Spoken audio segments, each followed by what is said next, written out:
Não existe equipe perfeita e não existe equipe certa de primeira. Obviamente que as pessoas costumam mostrar sempre o que é maravilhoso nas redes sociais, né? Não só para a vida pessoal, mas a vida profissional também. Ou seja, ninguém mostra o que deu errado, como se ferrou, como é que bateu de cara na parede, construindo uma equipe.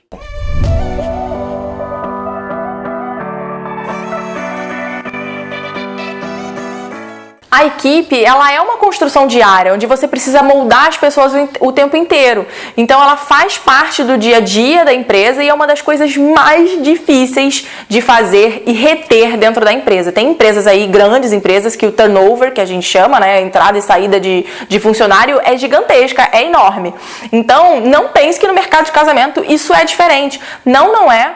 E com você, talvez, meu Deus do céu, eu que não encontro a pessoa perfeita, como todo mundo tá ali, uma pessoa trabalhando há 1 ano, a outra há 2 anos. Gente, isso é muito difícil. Não é de primeira. Você vai precisar bater de cara na parede algumas vezes, errar e acertar, errar e acertar, errar e acertar. Porque aí você vai, puxa, com aquele... Eu errei nisso, então aqui eu vou fazer diferente. Então, puxa, nesse eu errei nisso, então aqui eu vou fazer diferente. E aí você vai se moldando, você vai entendendo que para ter uma equipe muito bem formada e muito bem engajada, você precisa ter empatia acima de tudo, você precisa pensar como eles pensavam. Né? A gente não pode pensar só como empresa. Porque aí é muito egoísmo da nossa parte. Imagina quando você era funcionário. Né? Tudo que você queria daquela empresa, tudo que você esperava daquela empresa. Então hoje, um exercício diário, que é uma coisa que eu faço e eu falo muito nas minhas mentorias para os cerimonialistas, se coloque no lugar deles. O que você queria, o que você gostaria de ter como benefício, ou como treinamento, ou como desenvolvimento. Agora, Roberta, aonde que eu encontro essas pessoas, pelo amor de Deus? Não é fácil não. Não é fácil e o primeiro lugar mais fácil de todos é através de outros assessores, através do seu network. Eu costumo dizer muito que a gente tem que ter amigos, né? Cerimonialistas amigos. Nós somos concorrentes, mas somos parceiros e precisamos estar juntos, entender como um trabalha, como o outro trabalha e conversar e trocar muita figurinha, e essa é uma delas. Vai lá, bate na porta do vizinho, fala, puxa, pelo amor de Deus, você tem alguém para me indicar? Eu estou precisando. Fala com outros fornecedores também, eles também poderão te ajudar. Né? Hoje em dia não é fácil mesmo, ainda mais empresas pequenas como as nossas, né? Porque querendo ou não, estamos aí numa fase, numa transição de microempresa para pequena empresa e tal. Então você busca ainda pessoas muito jovens que não fazem parte do nosso dia a dia, do nosso mundo. Mas então uma delas é falar com os assessores ou falar com os fornecedores e buscar isso e não ter vergonha de falar que você precisa de alguém e pedir ajuda. Compartilhe em grupos do Facebook, grupos que tem pessoas que trabalham com eventos, por exemplo. Procure no LinkedIn pessoas que trabalhem com eventos, coloque o job lá no LinkedIn.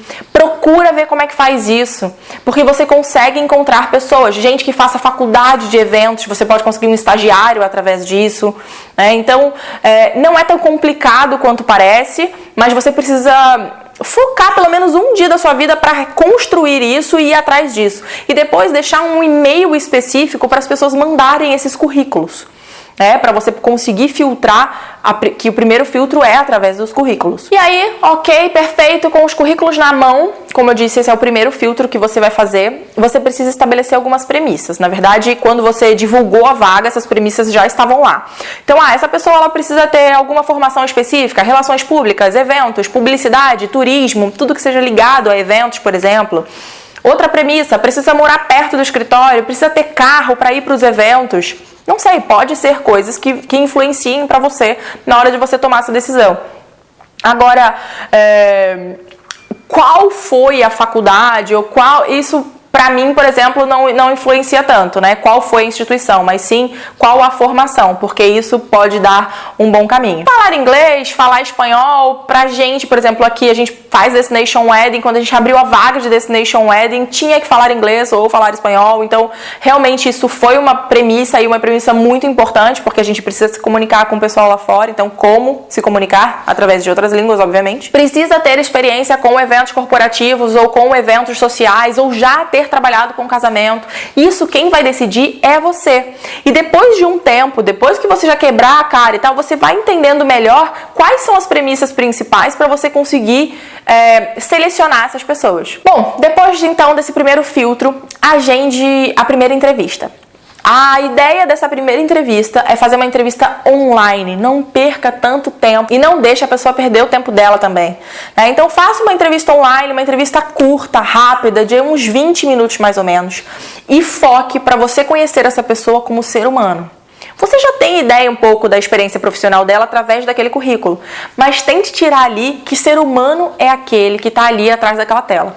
Faça online. Roberta, como que é fazer online? Olha, você pode usar o Apirim, que é uma plataforma digital que eu uso bastante para reuniões. Você pode fazer através do FaceTime, através do WhatsApp. Gente, não existe mais esse negócio de corporativo, precisa ser tudo certinho. A gente precisa usar a tecnologia ao nosso favor. Então faça essa online focando no ser humano para você conhecer quem é aquela pessoa que está ali por trás. Eu vou dar uma dica de 3 perguntas chaves para você realmente conhecer como é essa pessoa como pessoa. Bom, para um cerimonialista é muito importante que a gente contrate pessoas organizadas. Gente, para mim isso é premissa de qualquer um, ok? Então essa pessoa tem que ser organizada. Como é que você vai descobrir que aquele ser humano é um ser humano organizado? Pergunta como é que ele arruma o guarda-roupa. Como é que ela faz no dia a dia? Como é que ela fazia no trabalho dela para organizar, ou como ela organiza a vida dela? Como é que ela organiza a sua agenda? Depois você pergunta um pouco sobre a estrutura familiar, com quem que essa pessoa mora, se namora, o que gosta de fazer quando não está trabalhando. Eu gosto de viajar, eu gosto de ler livro, eu gosto de ir no cinema. Você começa a entender um pouco mais dessa pessoa. Gosta de viajar, para onde você viaja? Então eu pergunto detalhes mesmo. E uma pergunta que me ajuda muito é você perguntar sobre os 3 melhores momentos, os 3 momentos mais especiais da vida dessa pessoa. Muitas vezes eles demoram um pouco para responder, mas isso sai de forma natural.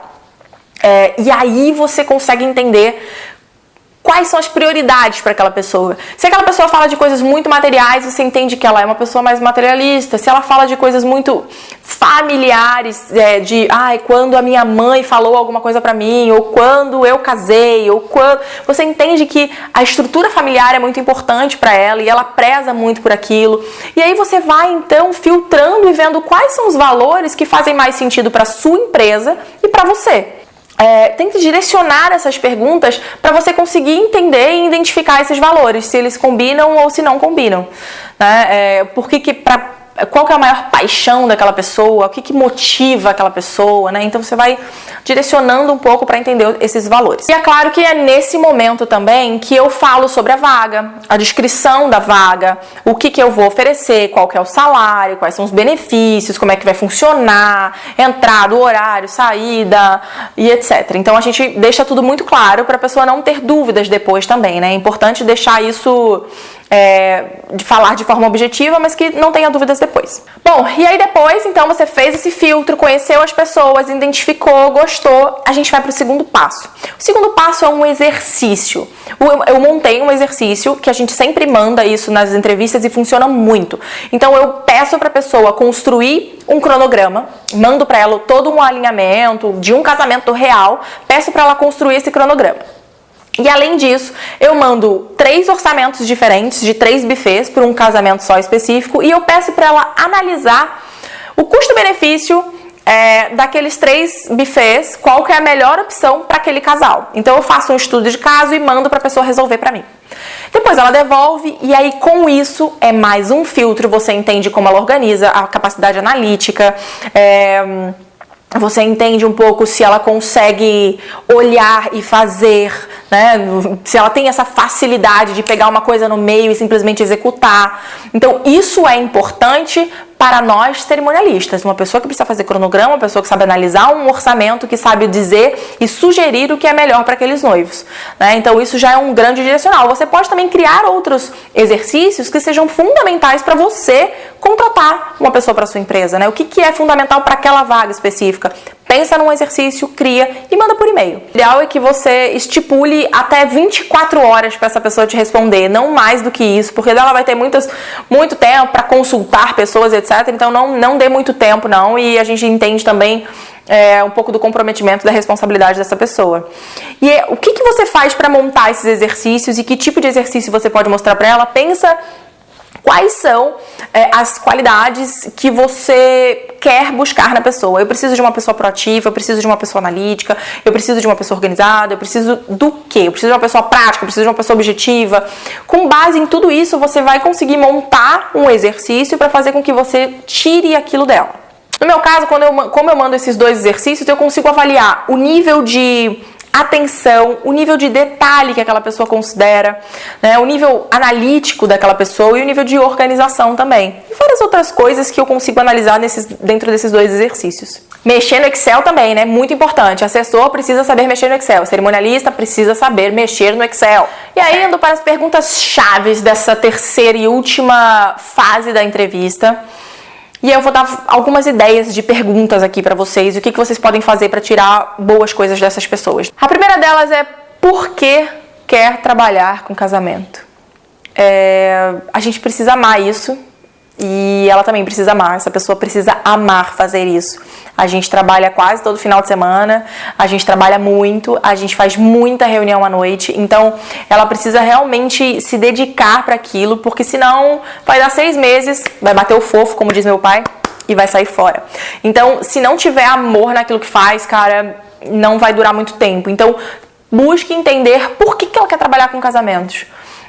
E isso vai te ajudar a olhar se é realmente por dinheiro, por fama, as pessoas acham que vão ter muito sucesso, né, essa coisa, ou se é porque querem trabalhar naquela empresa, ou se é porque ama mesmo fazer aquilo, porque gosta, porque se inspira, porque acha que aquilo é uma coisa incrível, porque ama casamento, não necessariamente nunca trabalhou, talvez como organização de casamentos, mas ama casamentos, isso é muito importante. A segunda é como ela fazia as tarefas no trabalho, no antigo trabalho, como é exatamente que você fazia. Bom, eu chegava no trabalho, como era a sua rotina? Você chegava no trabalho, a primeira coisa que eu olho é o WhatsApp. Depois eu vou responder os meus e-mails. Depois eu então entendia o que aquele noivo, aquela noiva queria e começava a responder,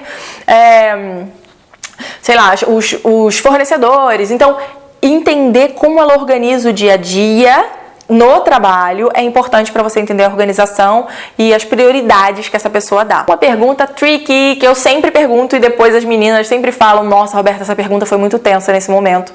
Mas me dê um exemplo de um obstáculo que você se deparou e que você conseguiu superar, e como foi isso? Como você conseguiu superar esse obstáculo? Nossa, às vezes tem gente que não consegue responder. E se não consegue responder, beijo, me liga, suma. O que você faz de único? O que você faz de diferente? Gente, a pessoa precisa saber, né? Precisa saber o que faz de único, de diferente. Eu não tenho... Gente, olha, uma coisa que você não tem que fazer na entrevista é: quais são suas 3 qualidades e seus 3 defeitos? Não rola, tá? Isso aí você esquece, joga fora, que é essa coisa do passado. E aí, o que mais, né? O que te motiva a dar o seu melhor? Qual foi a maior crítica que você recebeu? Você recebeu, entendeu e conseguiu melhorar por causa dessa crítica? As pessoas precisam entender como que funciona um feedback, saber receber aquilo e implementar para melhorar. E óbvio que, por último, o que você espera da casa de 2, ou o que você espera, você vai perguntar isso pra pessoa, né? O que você espera da minha empresa? O que você espera do cerimonial, não sei das quantas? E isso é muito importante, porque é alinhamento de expectativa, você entender o que essa pessoa quer de você, o que ela espera de você, sabe? Em termos não só financeiros, mas o que você busca aqui dentro, o que você quer. Eu quero aprender, eu quero me desenvolver, eu quero ser que nem você, sei lá, você vai entender um pouco o que essa pessoa quer. Ou seja, essas perguntas a gente faz para entender qualificações como autoconsciência, de pontos fortes e pontos fracos, se é apaixonado, né, o nível de motivação daquela pessoa e aí por diante. Então vocês viram que não existe mais aquela pergunta de 3 pontos fortes e 3 pontos fracos, porque se você pergunta dessa maneira que eu tô te colocando aqui, você vai fazer com que a pessoa pense de verdade, casos reais. Ela não vai inventar alguma coisa, ela não vai com uma resposta pronta para esse tipo de pergunta, né? Então isso faz com que ela pense de verdade e traga a realidade para você, muito melhor para você conhecer uma pessoa. Saiba que mesmo depois de tudo isso, você pode errar. Pois é, Sinto informar. Então, não tenha medo, não fique triste e faça sempre, repita sempre e vá adaptando e melhorando isso a cada fase e a cada funcionário novo, né? A cada pessoa da equipe nova. E faça isso não só, Roberta, mas eu não vou contratar uma pessoa CLT, eu vou contratar um freela para o casamento. Faça a mesma coisa. Essas pessoas que trabalham com a gente no dia do casamento, elas precisam entender os nossos valores. A gente precisa entender os valores dela. Isso precisa estar 100% alinhado para tudo acontecer dentro do casamento de verdade. Importante, se você for contratar uma pessoa que nunca trabalhou com casamento, já trabalhei com eventos, mas nunca trabalhei com casamento, treine-a.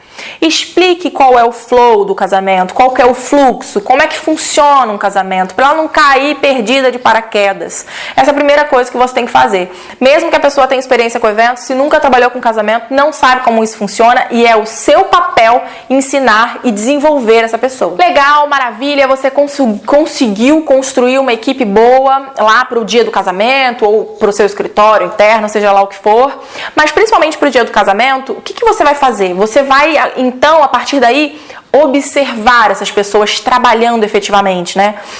Como entender quais são os pontos fortes e os pontos fracos de cada uma, eliminar quem não está fazendo direito. Então, seja realmente dono da sua empresa e fala, isso aqui não está funcionando para mim, tchau, vou pegar outro. E aí você vai tentando e adaptando isso, né? Entenda que nenhum será 100% perfeito. Então, vai depender também do seu desenvolvimento e de você como gestor, né, ou como gestora daquelas pessoas. Você vai ter que desenvolver essas pessoas também, para fazer com que elas façam do seu jeito, se é que é isso que você quer, ou para fazer com que elas façam do jeito dela, mas que faça sentido dentro de um casamento para a tua empresa. Então isso você precisa ter muito em mente. Isso também vai te ajudar a distribuir as tarefas de forma mais adequada para cada uma delas. Bom, essa aqui se dá melhor com música, essa daqui se dá melhor com o buffet, e aí você distribui isso melhor, né, da melhor maneira. Então essa tem muito amor ao servir, essa ama fazer isso, então vamos colocar ela cuidando da noiva, cuidando dos pais dos noivos, por exemplo. Você consegue dividir essas funções. Então essa aqui é mais cética, mais dura, então coloca ela com um buffet, coloca ela com os artistas, lá no camarim. Então essa precisa ter mais postura, enquanto a outra, que é mais sentimental, mais fofa, vai ficar com a família, por exemplo. Então, entender esses pontos fortes e fracos e distribuir isso dentro da tua equipe. Porque é dessa maneira que você vai fazer uma equipe ser completa, né? Ou seja, uma tem aquilo que você não tem, ela não tem aquilo que a outra não tem, a outra não tem aquilo que a outra tem, e por aí vai, né? E é assim que a gente consegue formar um time de verdade. E é assim que a gente constrói esse time de verdade, e depois disso, gente, existem outros passos que precisam ser feitos, que não é simplesmente construir o time, tchau, obrigado e tá feito, não. Você precisa construir feedbacks, que a gente chama de coaching days, digamos assim, a gente pode falar em outros vídeos, mas realmente dar feedbacks, não sei diários, mas semanais, mensais, para uma vez ou duas vezes por ano, para entender realmente se os targets, né, as metas daquela pessoa, se ela está cumprindo aquilo, se não está, por que não está, como ela deveria estar fazendo, como você poderia ajudá-la a fazer melhor. E só assim a pessoa vai conseguir melhorar. Se ela não souber, ela não vai adivinhar. E ela depende de você para saber. Então é assim que você vai criar uma equipe insana e muito forte.